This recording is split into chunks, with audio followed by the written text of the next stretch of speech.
how bad is the corona impact going to be on India and the world economy? Will it get a lot worse as some fear? Right. So let's just put this in perspective. And this situation is changing very quickly. The early estimates suggest that the global economy this year will contract by 1%. This is the early estimates that are coming in from the various research houses. Now, to put this in perspective, the last time the global economy contracted was in the 2008-2009 global recession by a similar magnitude. So you already, given the damage that's been done in the last few weeks, you're already pricing in something very similar to what happened in the 2008-2009 global financial crisis.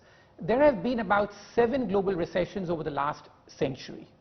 And it is very rare for the global economy as such to contract, because there are always countries like China, India, which register some positive growth rate. So this is the unprecedented nature of the shock. Now, people are expecting a 1% contraction, assuming that activity begins to resume some sort of a normal path by May or so of this year. If that does not happen, we're looking then for the worst global recession since the Great Depression.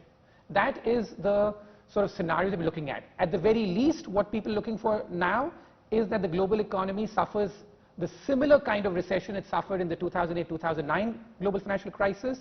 If this pandemic rolls on and you don't get it under control over the next month or so, which allows some activity to come back to normal in early summer, May, June for the world, then we're looking for something which is far greater, and the only parallel then will be the Great Depression. You're saying that if this pandemic goes beyond the summer, then we are looking at a situation not unlike the 1930s Great Depression. Yeah, I'm saying that is depressing news. Yeah, but that's just the reality. That's the scenario, because I'm saying that we have already, and this is the fastest that ever it's happened. Even the global financial crisis, the first cracks appeared in late 2007, early 2008. It sort of rolled over, and then you had September, October of that year where it was a complete bloodbath. This time it's just a complete shock that till mid-February, hardly anybody was even moving their global growth estimates based on what was happening out here. And then all of a sudden we have gone from that within a month to now pricing in a recession of that magnitude, and that shows up in the stock markets too.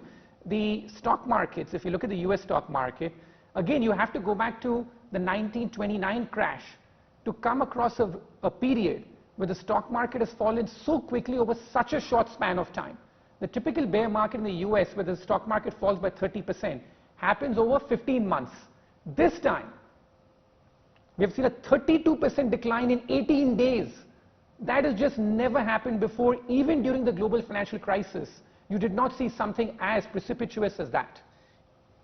The most extreme scenario, in a way, Ruchir, has been drawn by Bloomberg Economics, suggesting that a total of $2.7 trillion in lost output, recession in the US, in Europe, the slowest growth on record in China, and this is assuming that the outbreak continues to plague the world through a good part of 2020. So you're suggesting, much like this report, that we have to, in that sense, prepare for the worst, while we hope for the best. So I think that's what governments are doing now, that the mantra has become whatever it takes. You throw the entire kitchen sink at this problem.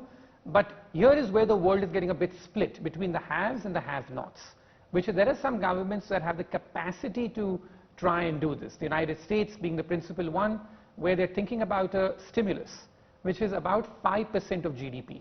And that's the direct stimulus in terms of direct benefits that consumers and companies will get, and a lot of indirect guarantees on top of that. But the problem is that in countries like India, is that we just don't have the ability to be able to spend anywhere close to that if we are required to.